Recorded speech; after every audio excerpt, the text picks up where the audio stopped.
أهلا بيكم، وحشتني جدا جدا من الفيديو اللي فات. لو زهقتي بقى من الطريقة العادية للحمة، تعالي النهاردة جربي الطريقة دي. بجد وصفة خيال، هتعجبك جدا جدا ما شاء الله. طاجن لحمة بالبصل، عايزة أقولك طعمه مفيش أحلى ولا أروع من كده. أنا عايزة أقولك إن ولادي أصلا مش بيحبوا البصل خالص، بس بجد دقوها وقولي مامي لو سمحتي اعملنا اللحمة على طول بالطريقة دي. هقولك النهاردة ازاي يطلع معاكي الطاجن ده أو الكباب بقى، طاجن لحمة بالبصل. صوص رهيب يا جماعة، طعمه حلو جدا حكاية أصلا. وسوى اللحمة كمان، عايزة أقولك مهرية خالص زي ما انت شايفة كده، طرية جدا جدا وجوسي جدا. طعم البصل نفسه كان أحلى من اللحمة. وتعالي على طول نبتدي. اول حاجه خالص جبت اللحمه بتاعتي حوالي كيلو الا ربع، واقطعيها كده لمكعبات كبيره شويه. بلاش تصغريها اكتر من كده عشان يعني تبقى حجمها مناسب. انا شايفه ان كمان بعد السوا بتكش شويه، فشايفه ان ده كده حجمها مناسب جدا. ممكن تستخدمي اي قطعيه من اللحمه، بجد الوصفه دي هتسوي معاكي اللحمه مظبوط جدا. تعالي بقى كده على النار، حطي معلقه سمنه كده محترمه وانزلي باللحمه، وبعد ما تسخني طبعا الطاسه كويس جدا. الفكره كلها ان انا عايزه اللحمه بتاعتي تاخد صدمه حلوه وفي نفس الوقت تغير لونها. همشي معاكي خطوه خطوه علشان اوريكي ازاي توصلي للون الحلو المتكرمل كده من غير ما تتحرق. في البدايه خالص انا بعلي النار، واول ما تاخد الصدمه كده زي ما انت شايفه كده وتبدا ان هي تلون، بهدي بقى النار بخليها متوسطه. يعني كل شغلي دلوقتي على نار متوسطه. وابداي بقى كده قلبي يمين وشمال زي ما انت شايفه كده، هتلاقي بقى الدهون اللي كانت في اللحمه كمان نزلت مع معلقه السمنه اللي انت حطاها. وبرده استمري في التقليب. ما تحاوليش ابدا انت تسيبي اللحمه على النار او تعملي حاجه تانية او تنشغلي بحاجه تانية علشان ما تتحرقش منك. المرحله دي مهمه قوي وهتفرق جدا في طعم الطاجن. لازم تقلبي باستمرار علشان يديكي الكرمله الحلوه من غير ما تتحرق.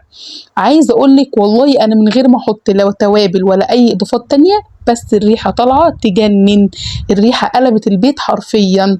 زي ما انت شايفه كده هتبداي بقى تلاحظي ان اللحمه بدات تغمق كده في اللون، وبدا بقى كده في الطاسه بتاعتك اللي انت مستخدماها لون بني كده ما شاء الله. هو ده اللي انا عايزاه. البهاريز اللي نازله دي هو ده اللي هيعمل الصوص الحلو بتاعنا دلوقتي. بجد بجد من احلى الوصفات واروعها اللي انا استخدمتها للحمه. وصفه سهله وبسيطه بس طعمها خيال. بجد طعمها حلو جدا. قلبي بقى كده كويس. احب طبعا اشكركم جدا الناس اللي متابعاني اللي مشتركه معايا في القناه. انا مي شاهين، ولو لسه اول مره تشوفيني يا ريت بقى تشتركي وتبقي واحده من اسرتنا الجميله على اليوتيوب. انا كده بوريكي اهو بقت لون بني فاتح. وبرده استمري في التقليب. المرحله دي اخدت مني حوالي قد ايه؟ حوالي ربع ساعه. ربع ساعه على نار متوسطه. الاول كانت عاليه وبعدين بقت متوسطه، ومع التقليب المستمر شايفين بدات بقى تتحمر كويس اهو من كل الجوانب. هو ده كده المطلوب. هتلاقي بقى كده اتحمرت كويس قوي اهو. بحاول اطلع لك واحده، وانا ما زودتش دهون خالص. لو تلاحظي هي معلقه سمنه بس كفايه. تعالي بقى في سر الخلطه اللي هيودي اللحمه بتاعتك في ناحيه تانية خالص. ايه ده يا مي؟ علبه زبادي؟ هتجيبي علبه زبادي من صغيره وتضربيها كويس جدا جدا بالمعلقه، وتضيفيها بقى ايه معلقه معلقه حبه حبه. واول ما الزبادي بتاعتك تدوب كده مع اللحمه اهو، تقلبي كده كويس تدوب خالص تختفي تماما، تبداي تضيفي كمان معلقه. طيب ما ينفعش تحطي علبه الزبادي زي ما هي، لا ما ينفعش، لازم تضربيها كويس كده بالمعلقه زي ما انا وريتها لك كده وبعدين تستخدميها. ولا ينفع تحطي الزبادي كلها مره واحده. لو حطيتي الزبادي كلها مره واحده او استخدمتي قطع الزبادي زي ما احنا كده شاريينها كده من العلبه على طول، هتخرز معاكي وهتعمل حبيبات كده وتكتلات كده لبن، مش هتبقى شكلها حلو خالص. الطريقه دي هتضمني تماما ان اللحمه او الزبادي يعني هتدوب جدا وهتعمل صوص حلو قوي. زي بصي ناعم جدا زي الميه كده. لكن لو انت حطيتي الزبادي كله مره واحده هيخرز معاكي وهيدي شكل مش حلو خالص. الطعم حلو هو بس الشكل مش هيبقى حلو خالص. امشي كده بالترتيب معايا وبالخطوات وبالحاجات اللي انا بقولها لك دي عشان تاخدي بقى ايه الطعم حلو كله. شايفه بقى انا كده بحرك كده بالمعلقه وشايفين بقى الحاجات اللي بتطلع دي من الطاسه. بجد هيخلي طعم الصوص رهيب.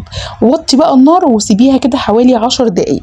خلاص تعالي بقى اقول لك على الحاجات التانية اللي انا هستخدمها. استخدمت 4 بصلات كبار جدا متقطعين شرايح ومعلقه توم، وشوفي بقى التوابل 7 بهارات، عود قرفه، ورق لورا، حبهان كده بفتحه، ورشه جوز الطيب، وتوم باودر وبصل باودر وفلفل اسمر وكمون.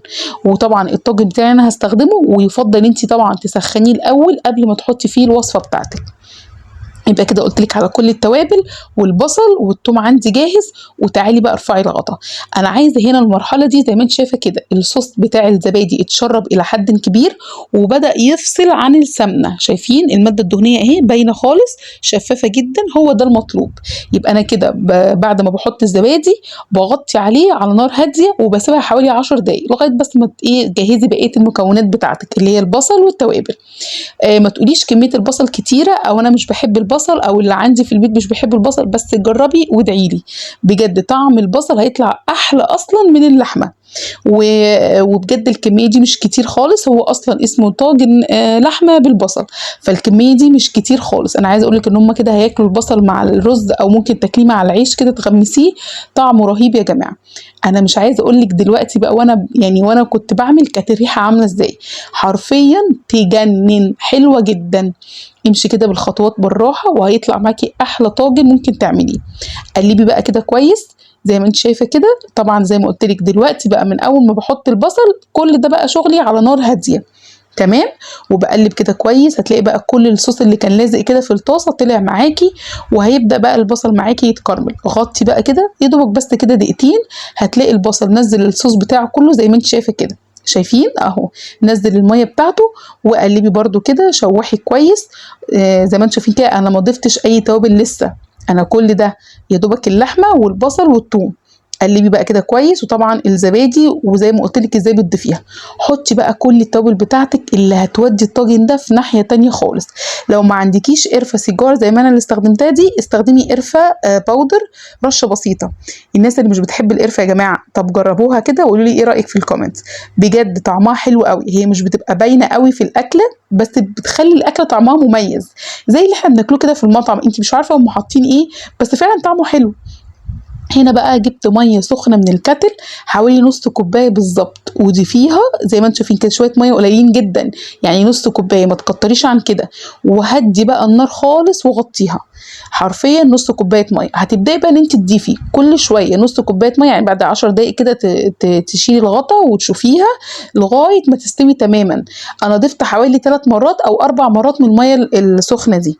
وفي الاخر خالص حطي بقى شويه الملح بتوعك، وزي ما انتم طبعا عارفين انا باخر الملح دايما، يعني قبل ما بطفي على الاكله مثلا ب10 دقائق بضيف الملح. اهو حطيت كمان شويه ميه اهو. شايفين الميه انا بزودها يا جماعه، يعني نص كوبايه بنص كوبايه، حاجه بسيطه جدا. اوعي تحطي الميه كلها مع بعض تقولي عشان اخلص، انت كده تعمليها بالشوربه. لا انا عايزه اللحمه بتاعتي تستوي على البخار، فايه الحل ان انا بزود الميه حاجه بسيطه كده علشان تسوي معايا اللحمه من غير ما تشيط او تتحرق. وخلاص انا كده اتاكدت ان اللحمه بتاعتي استوت تماما وعملت صوص رهيب زي ما انت شايفه. يا سيدي مش عايزه اقول لك الريحه يا جماعه والله حاجه كده خيال. حطي بقى في الطاجن بتاعك وتاكدي ان الطاجن بتاعك دخل الفرن الاول فاضي وسخن كويس جدا قبل ما تحطي فيه اللحمه. ده هيساعد جدا ان اللحمه بتاعتك تستوي اسرع في الفرن. بظبط كده بقى الطاجن يا سيدي، يا عيني ايه الجمال ده. دخليها بقى على الفرن، النار بتبقى عاليه، وبعدين تفتحي عليه الشوايه مده 5 دقايق بس عشان تاخد اللون الجميل ده. وبألف هنا وشفا. شويه بقى رز ابيض وادعوا لي. ما تنسوش الشير واللايك والاشتراك. فيكم على خير.